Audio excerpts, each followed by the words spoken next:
Hi, my name is James Johnson, and I have the great joy of being the Chief Officer of Spiritual Development here at Honey Lake Clinic. And I want to thank you for joining me for this class today as we look at laments. Maybe you have heard of laments before, or maybe this is your first time. But as we look at the idea of what a lament is and how we can incorporate it into the practice of pastoral care and spiritual care, or in your vocational ministry or lay ministry, this is a powerful tool to help people you work with process grief and loss and moral injury. So as we get ready to work on this together, you can always message me if you want this presentation. Please, of course, take notes however you wish, but if having a copy of this presentation would be useful, please don't hesitate to send me an email if you would like this presentation, or if you watch any of our other videos, you can always send me an email. I would love to help in any way I can, whether it's furnishing this presentation to you or answering any questions you may have. jjohnson@honeylakeclinic.com. I don't know if you are a person who watches the Olympics, but there are some Olympic events that I get excited about watching because I am just fascinated by the athleticism that God has blessed certain individuals with, the raw talent that they have honed in their particular area of expertise. And maybe it's an athletic event, maybe you love to watch people paint or to create something constructive out of crafts, or maybe you watch musicians. But athleticism in the Olympics is fascinating to me because it's just such a crazy thing to see people who have pretty much devoted their life to this one particular skill. And perhaps the most well-known is Michael Phelps. Michael Phelps is the most decorated Olympian in history, having won 28 medals in the Olympics in the events regarding swimming. And one of the things that began to fascinate me as I watched Michael Phelps over the years is every time he gets ready to compete, to do a swimming event, he climbs up onto the podium, the step, whatever you want to call it, to get ready to enter the water.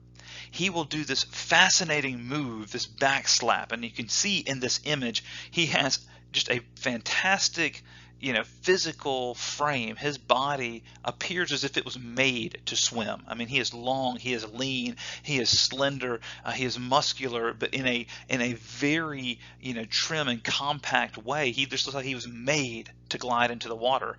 And as he takes his long arms, he will slap his back twice. And you can look up many videos on the internet of him doing this. It's not a very long process, but he does it every time. He has a process for how he prepares to enter into competition. And this procedure, this process that he goes through, readies his mind, prepares his body to push out all of the external stimuli so that he can focus on the task he has before him in this competition.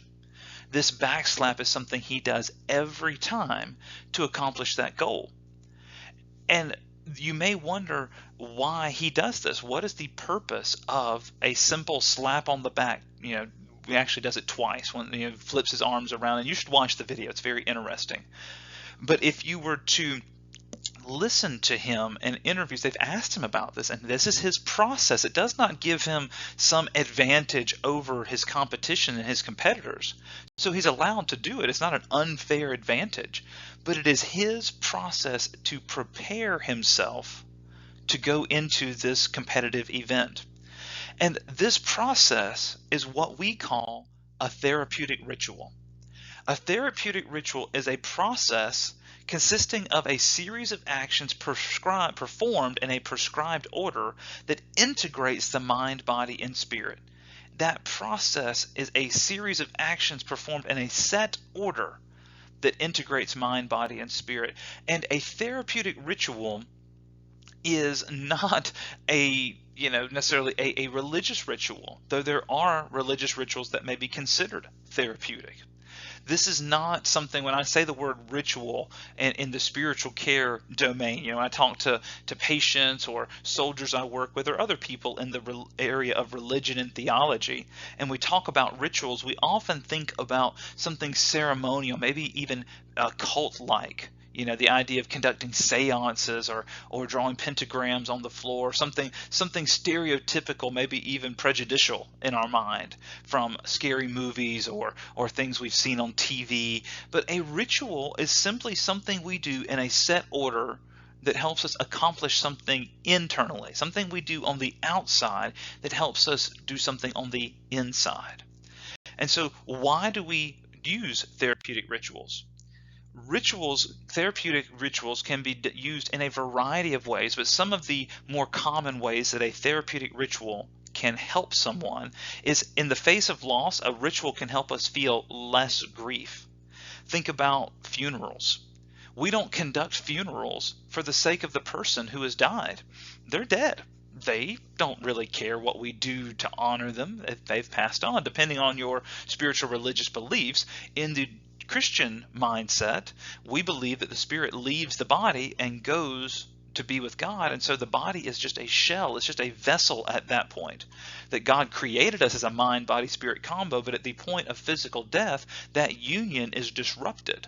And so the body is no longer the complete person.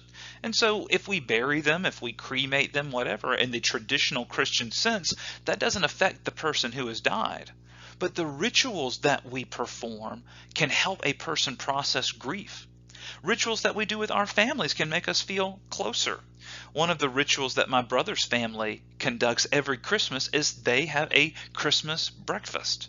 And everyone in his family brings something to the party, to the get-together as part of the Christmas celebration. And what part of the ritual is the wearing of pajamas, that you stay in your pajamas and you come over and you bring something and you sit around and you share gifts. But the breakfast part is a ritual that they conduct. So rituals with families. Maybe it's an annual family vacation to a specific spot. Maybe it's the ritual that in my family, one of the things that we do before we have a meal is we say something that day that we're thankful for. That doesn't impact usually the quality of the meal, since I'm the one that does most of the cooking. But, it's a ritual that we do that impacts our family connectivity, makes us feel closer. Rituals in relationships can reinforce our commitment to each other. So whether it is something a romantic couple may do, maybe it's something a friend could do. My best friend and I growing up, we had our own handshake that we did. It was just one that he and I did. It was something that separated our friendship from other areas, because we have tons of different friendships and relationships, but having a ritual that we had said, hey, we are best friends, right? We've got other friends, but you and I, we're best friends. We're the only people that we do this handshake with. And rituals can also restore our sense of control. In a situation where a person may be feeling overwhelmed with anxiety or emotion, a ritual might give them some control. For example, in the Catholic tradition, the praying of the rosary may give that person a sense of connection and with God and something greater in the face of adversity and trials. All of those things are rituals, but they're done in a way that provides a therapeutic quality to them. So why do we care about therapeutic rituals? Well, therapeutic rituals can increase appreciation. I mean, think about one of the things that I saw some friends do in a birthday celebration was every time someone in their family has a birthday, they go around the room and every single person shares something they admire about the person whose birthday they're celebrating. And I love it, from children to adults. You can watch them when every single person in the room shares something they admire. You can just see them become filled, like their chest gets a little more puffed out. They sit a little straighter in their chair. Their shoulders get pulled back. Why? Because they feel their value grow. It increases their appreciation. Rituals can transform the mundane. When I think about entering into a church building, it's just a building. But like if you see somebody ever genuflect, where they bow down on one knee and they make the sign of the cross and they mark their forehead with holy water. That's a ritual, but it transforms that everyday activity of going to church and sitting through a church service into an encounter with the divine. Rituals can help celebrate life. The things that we do, that we honor people, whether it's a birthday or a time that somebody has passed, or maybe even a baptism. So therapeutic rituals can help us celebrate life. Therapeutic rituals build stronger communities.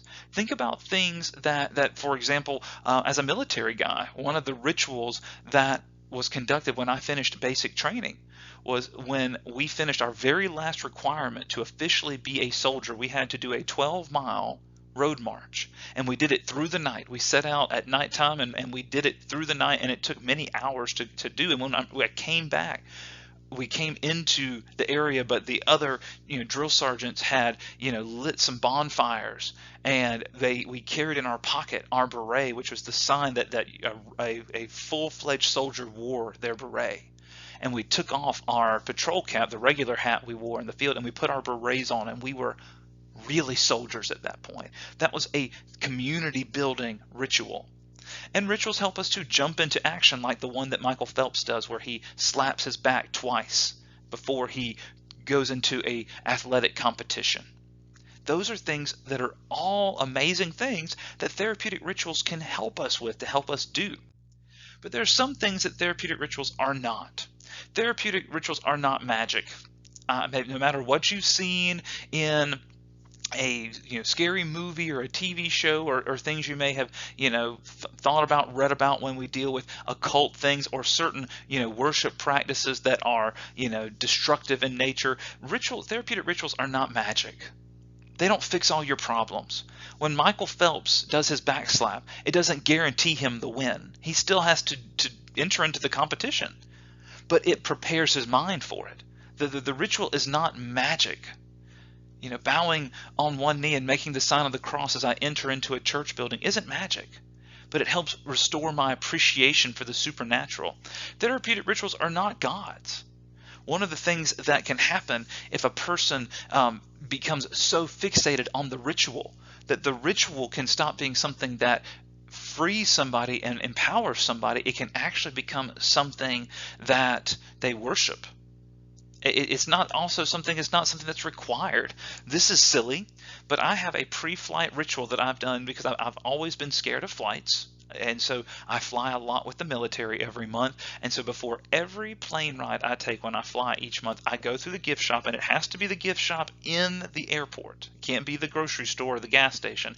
I go and I buy a bag of gummy bears.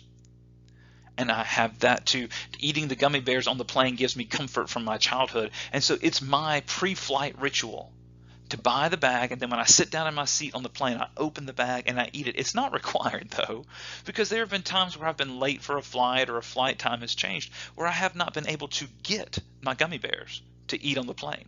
It's my ritual, but if I don't do them, something bad's not going to happen. And it's also when we think about religious rituals.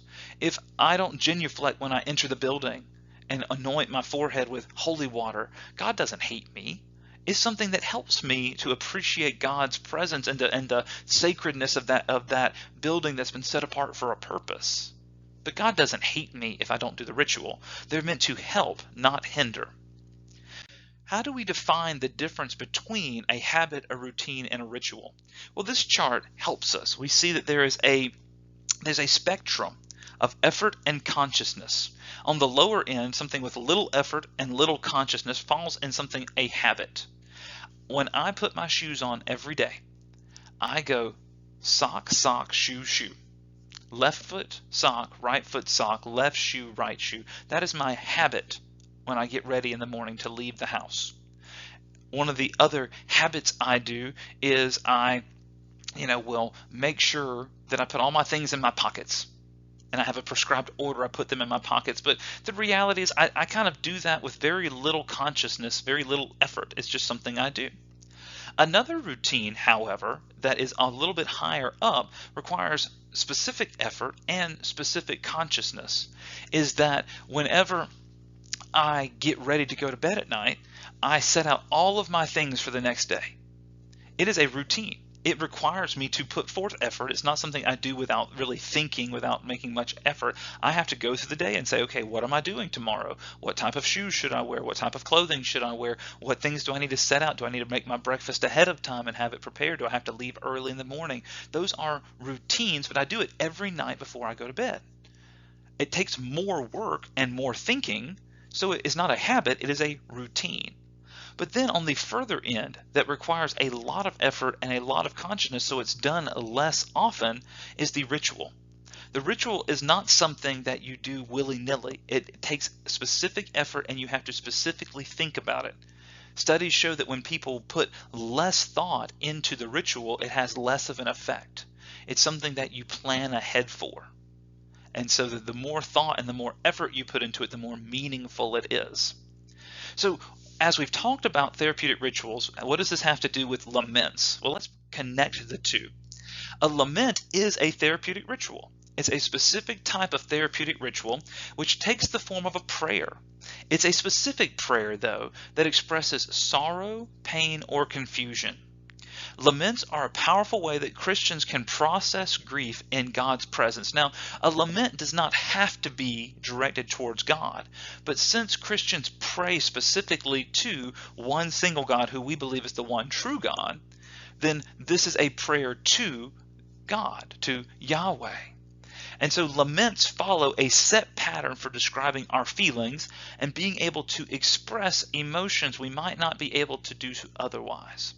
You see, one of the things that can happen when a person experiences grief, trauma, loss, and suffering, they begin to feel emotions that they have a hard time expressing, feelings that they experience that are very unique to that situation, and they may have difficulty in putting them into words. How do I express the way I feel? Well, a lament gives us a therapeutic ritual pattern. What is that pattern? Well, this is the pattern that a lament follows. A lament begins with an address. Who are you addressing? Now, like I said, you can write a lament to other people. Maybe it's a family member. Maybe it's a friend. Maybe it's even yourself. But the most common form of lament, because it is a prayer, is to God. And in the lament, after you make a statement of address, you have a complaint. There's something that you or something that another person needs, and you are complaining to God about that. I am experiencing something. We are going through something. They have done something to me. God, you have failed to do something, or you have allowed something to happen. There's a complaint that we are sharing in our prayer. But after the complaint, we make a petition.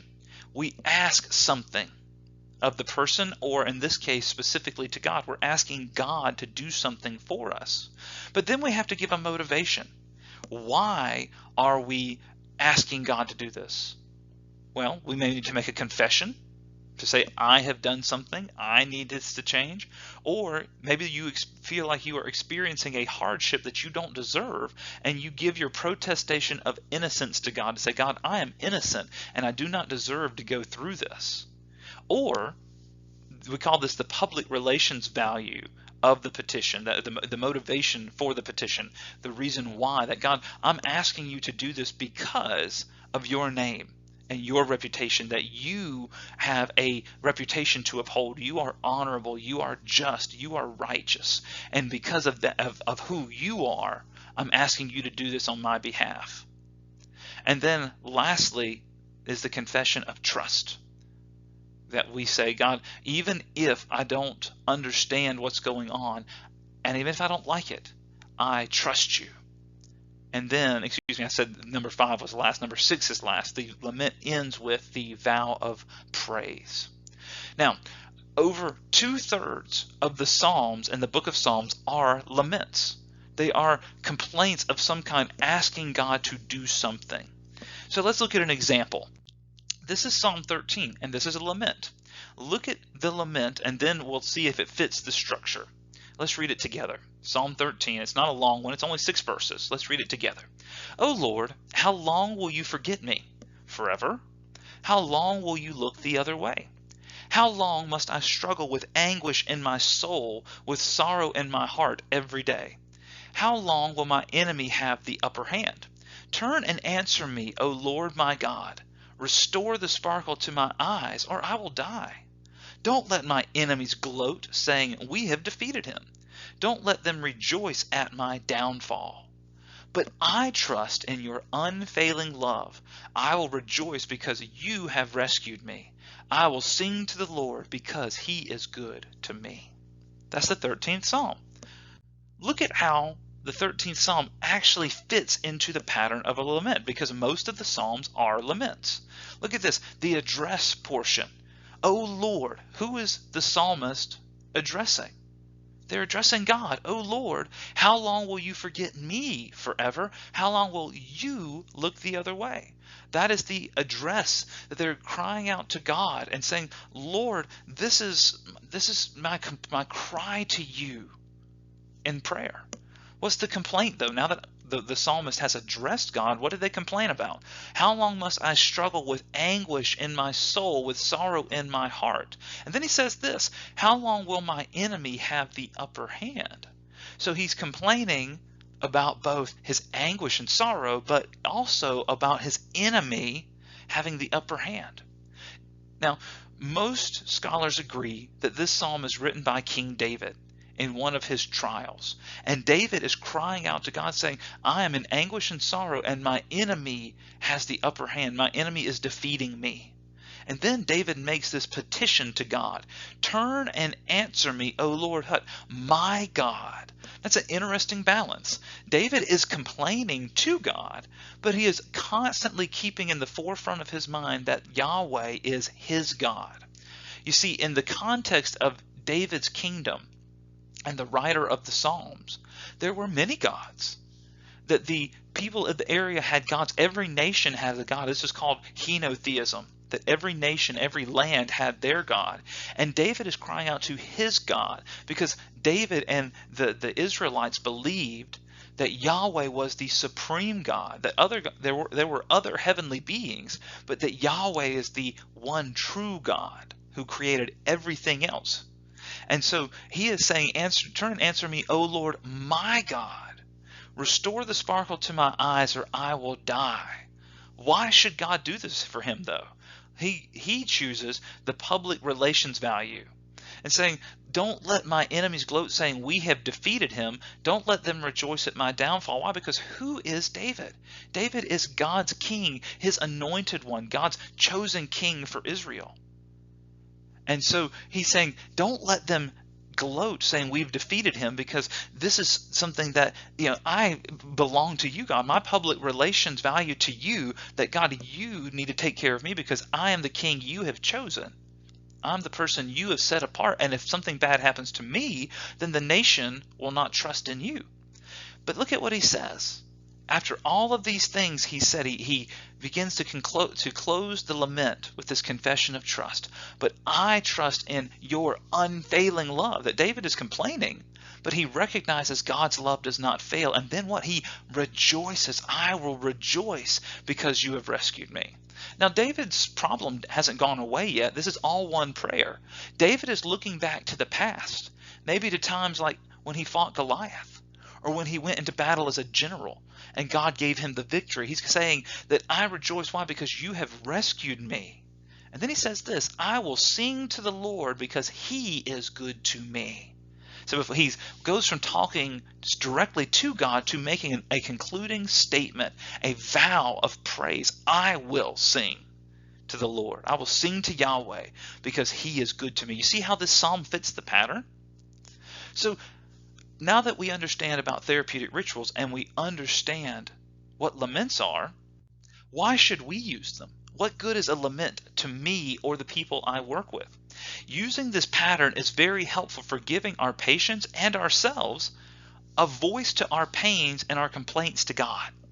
You see, one of the things that we have kind of gotten away from in our postmodern faith is this feeling that we can go to God and complain about our situation and to share our frustrations. That we feel like our prayers should always be joyful. They should always be, Lord, thank you for your goodness and your blessings and these positive things. But we grumble to ourselves, but we should never grumble to God. But that's not true. We see over and over and over again in the scriptures where people cry out to God in their anguish, in their pain, and say, God, where are you? Why are you not helping me? Why are you not being true to your character? Where's your justice? I don't see it. And so it gives a way for us to voice our complaints. It provides us with a voice when we have no words. If I say, I don't know where to start, let me fill in this pattern. It gives us the freedom to come to God even when we are angry at Him. You know, nowhere in the Bible that I know of, and I don't have the whole thing memorized, but I can't think of any passage I've ever seen where it says that it is wrong to be angry at God. Now, don't misunderstand me. If we continue to stay angry at God, it can result in bitterness, and it can create a fissure, a fracture between our relationship to God. But it's not a sin to be angry at God. It gives us a chance to vocalize our anger and our frustration towards God and our perception of what He's doing. And so one of the things that I encourage you and people I work with to write our own lament psalm as practice. If you want to help others that you work with, whether it's in a church setting, a clinical setting, or a medical setting, if you want to help people, a psychiatric setting perhaps, you want to help them, you need to practice yourself. And it's incredibly therapeutic to do this. So let's review all of the sections again. The first part of this we see is the address. Look at what the psalmist says. Oh God, why are you so far away during this time of loss, pain, and sorrow? This is actually a psalm that I wrote. This is one that I did as a model to practice. I said, God, why are you so far away from me? When will I again hear your voice and experience the joy of your presence? That doesn't mean that I believe that God's presence is not with me. I'm just not experiencing it. I don't feel it. And I longed for that. To say, God, when will I hear your voice and experience the joy of your presence? And look at the complaint that I wrote. Night after night I have prayed and sought your face, yet you do not respond. I do not hear any words of encouragement for you or receive any guidance from your Holy Spirit. Unlike the times of the past, when your presence was so strong in my life, I now only feel alone and helpless. How could you leave me when I needed you the most? Now, this complaint is all about my feelings, right? When we write the complaint section, we write about what we feel. I know theologically God has never left me. I know that God has never abandoned me, but I feel like He has many times. And so I complain. Look at the rest of the complaint. When I ask others about your silence in my life, they say that I need to be patient. But I feel like a small child who cannot wait for their next meal. I am desperate and empty in the middle of this darkness and need your light to guide me. Nevertheless, you stay so far away, and I stumble around in the night, grasping for the light switch. See, can you see how this pattern has allowed me to voice my complaint to God? Then the petition section comes, and this is what I'm asking God to do. Rise up from your sleepiness and return again to my side. Come again to rejoin me as we walk through life together. Turn your face back toward me and be present again in my situation. Let me know that you are with me and that you care about my struggles. Wake up from your slumber, and once again we will be able to enjoy our close and intimate connection. You see, my petition to God is to show Himself real to me again. I understand in my mind theological concepts and doctrines, but this is how I feel. My feeling is that God is not where I can see Him. He's no longer close to me, and I long for that comfort and security again. Motivation. Look at the motivation section. Why am I asking for this? Do this not because I am worthy of your presence, but because of your great fame to the nation. I'm talking about the public relation value of God. Let the world see your faithfulness to your people and know that your loving kindness never fails. Show them your goodness and mercy by giving me the joy that we used to have in fellowship together. So I'm saying that I'm not worthy of God's presence, but that other people have seen God's presence in my life in the past, and I want Him to continue to have a good reputation. When they see your loyalty to me in my distress, they will know that you are the God of heaven's armies who does not fail His missions and does not leave a fallen comrade. Then they will also praise you and seek after you because they know your loyalty, kindness, and goodness. So my motivation is saying, God, when other people see how good you are to me, they will know that you can be good to them as well. And then I give my confession of trust. In the middle of my pain, I still remember your faithfulness in the past. Because of this, I can trust that your faithfulness will continue here in this present problem. I know you are faithful, and I place my faith in you. For who else is like our God? What other God has ever saved like you have? Who else can speak and form all of creation out of nothing? Because of who you are and the quality of your character, I will continue to trust in you. I know that I will again delight in your presence and enjoy the fellowship we had in days past. You alone are completely faithful. Even when you are silent, I know you are never absent. See, this bringing back to the confession of trust allowed me to say, God, even though I'm complaining and feeling like you're not there, I still trust in your unfailing love and know that I can experience that connection again. And then I close with the vow of praise. For you are eternally constant in your love for your children.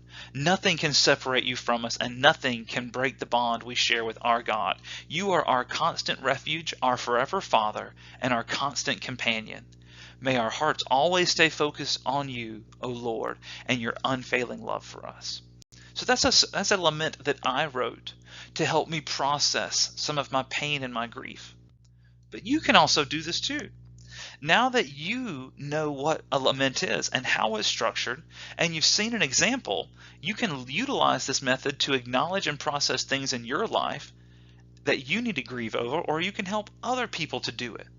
When you write your lament, or you help others write their lament, here's what we need to ask. What issue in my life am I angry at God, someone else, or myself about? What would I say if I could speak to that person?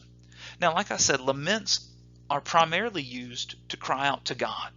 But you can write a lament or help somebody else write a lament to a loved one who has hurt them, or a person that has morally injured you or the person you're working with. Maybe it's a person who has passed away and it's impossible to end up having that conversation with them. So a lament is a way to offer that cry of suffering. Or it may be something as simple as saying, God, I'm struggling, and I don't feel like you're noticing. I don't feel like you're paying attention to me. And like I mentioned before, this doesn't mean that it has to conflict with our theological beliefs. I can have a theological understanding that God is forever faithful, that he never fails, that he is always constant, but that doesn't change that I feel that he is absent.